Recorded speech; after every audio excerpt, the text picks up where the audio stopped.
my name is Alex Simon. I'm from Australia. I used to be Australia's strongest man. I'm now a current professional fighter. I've had wins in professional boxing, kickboxing and MMA. I'm 6'3", 140 kilos. And to say it simply, I'm a powerhouse. So as a fight fan myself, I remember I used to watch it when I was younger. Guys from my end of the world like Mark Hunt, Peter Graham, I used to look up to guys like that. And I just, always in my head, I just thought like this is the ultimate. You know, like if you're a professional fighter, knocking dudes out in a ring in front of like a big stadium, thousands of people. To me, like it didn't get any better. Like other sports to me, they're just boring. Test yourself against another man in front of thousands of people that want to see you get your head smashed. It's like, to me, that's the ultimate, let's see who's better. So I've always loved that. What fans can expect from me on December 13th is excitement. My whole style is kill or be killed. So I'm looking to entertain the fans.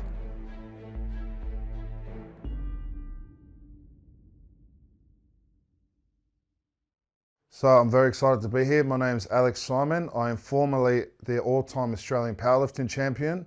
I've had 9 fights across mixed martial arts, kickboxing and boxing. And this is my first fight on the big show on the world stage, and I'm very excited to be here. Look, we can, as I said, I'm a powerlifting champion, so I'm not the most skillful fighter in the world. I'm a big puncher, I'm very aggressive, so the fans can expect excitement from my fights. Look, I got the opportunity, and this is something that you don't say no to. No. So I'm coming into this fight, I got nothing to lose. I'm not meant to beat him. You know, I'm coming to his hometown in his return to the big show. I'm not meant to beat him. I got nothing to lose. If he knocks me out first round, I don't give a fuck. I'll go home with my head held high. I gave it a crack against a legend. I have everything to gain.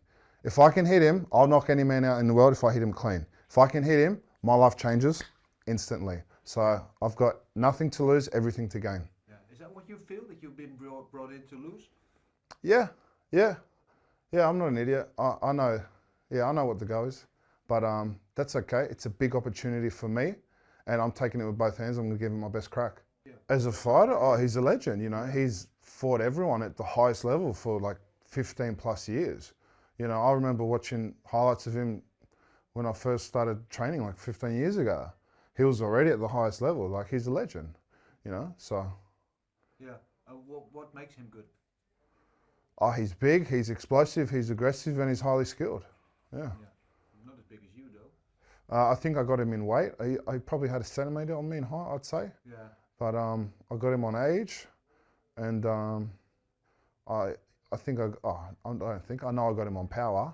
But in the heavyweights, it doesn't matter, you know. Like, if my power's here, it's like anyone's power is still here, like they can knock you out, you know.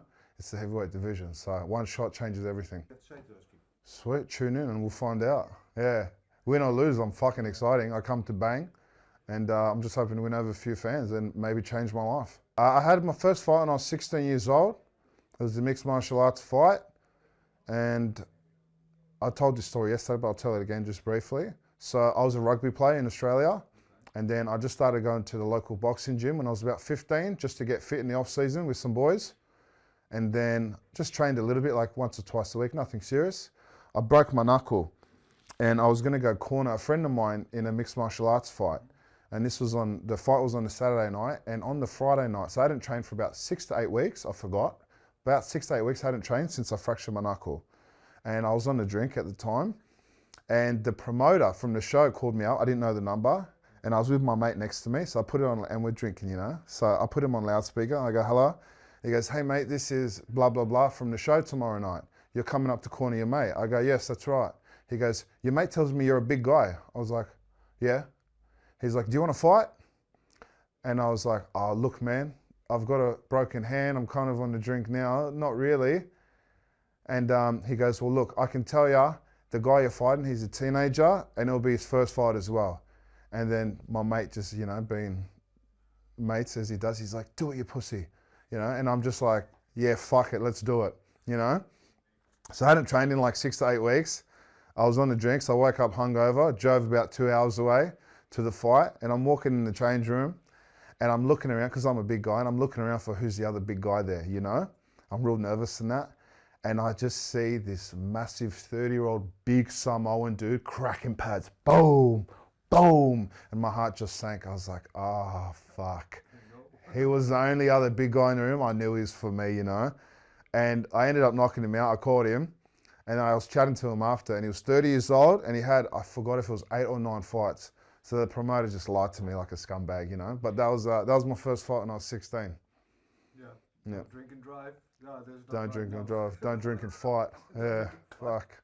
That's a great story. Yeah. Yeah. Yeah. So is that how you fell in love with the fight game? So after that, I went. It wasn't like something I wanted to do. It was just like something I was like, yeah, why not? You know. I went back to playing rugby, and then I was a rugby player for a while. And then when I turned 18, I ran into a bit of trouble, and I was locked in prison for a little bit. Got out just before I was 21. And then I actually started powerlifting. I wanted to get big and strong, you know, after doing a bit of time in jail. That's the thing, everyone wants to look big and strong. So I started powerlifting. 3 years later, I'm the strongest Australian powerlifter of all time. I came third in the world that year, which was a good achievement. And then I changed to combat sports. And I've had a bad run of injuries. I've had one surgery, surgery, surgery, surgery, surgery, surgery, torn ligament. So I've had a bad run of injuries, but now I've changed my training up. I train a lot smarter now. I'm physically healthy, and I'm ready to give it a good crack. What were you in jail for? It was armed robbery. Right. So obviously you weren't a good boy before. What made you change your life? What happened? Look, let me just clarify. It was armed robbery on a drug dealer. So I'd like to, I don't know if you guys know who Robin Hood is. Yeah. Yeah, you know, I like to think I was a little bit of a Robin Hood, you know, although we kept the money.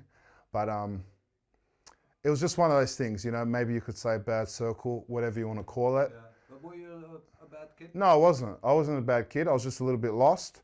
A few things happened in my life at that time. I was a bit confused, and then just, you know, went, I guess, just down the wrong path, as a lot of boys do. And yeah, I did jail, and the first time my mother came to visit me in jail, you wear this big jumpsuit and you can't see your body, and my mum just broke down crying, and I'm getting goosebumps now just thinking about it. And like the guilt and I had towards my mum, because my mum's a really good mum, I just, yeah, it just crushed me, you know? Like, I can deal with stuff, you know, but when you hurt those closest to you that don't deserve it, that really, really upset me. So I just kind of made up my mind, like, look, I don't want to go down this path, you know, so I'm going to do my time and just put my head down and focus on training and see what happens. And I've become one of the strongest men in the world. I now get to fight on one of the biggest, you know, striking shows in the world, or the biggest striking show in the world. So I'm pretty proud of my turnaround. I would say for me, why I wanted to fight, I was a fat kid, right? And I used to have massive insecurities, and I used to have anxiety when I would leave my front door every morning to go and face the world. And I didn't have a good time at school, and I would get bullied, and I would just, as I said, I was just filled with anxiety about facing the world.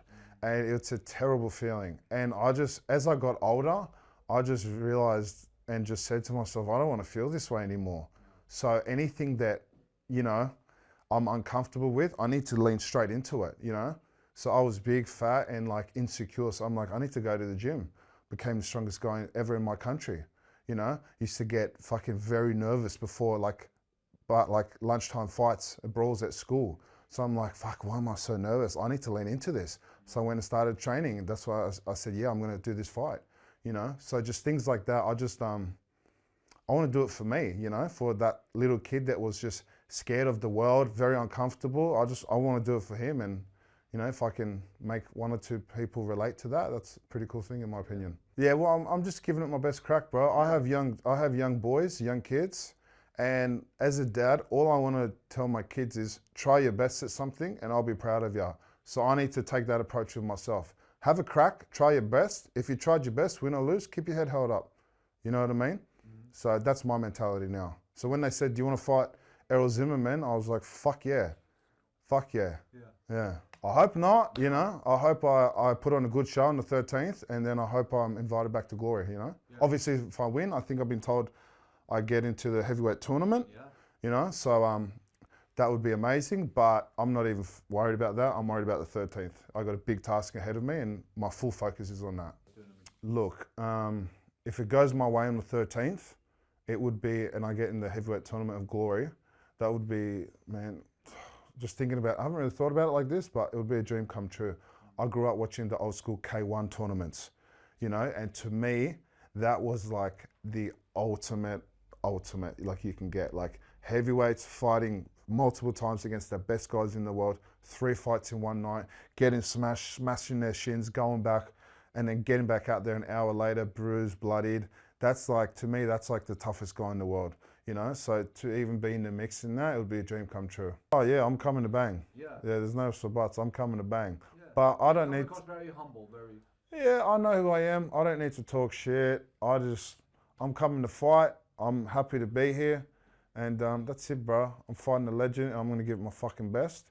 And any man in the world I hit, I know I can knock out. So this is the heavyweight division, you know? Anything can happen. And I'm going in there fucking hard, swinging, and I'm going to give it my best and we'll see what happens. I'm a fucking powerlifting champion. I'm a big, strong dude. I'm very aggressive. I'm very heavy-handed. And win or lose, I'm coming to fight. Kill or be killed, I'm entertaining. So if people like to watch fucking heavyweight swinging, that's what you're going to see from me. That's why they should tune in on the 13th.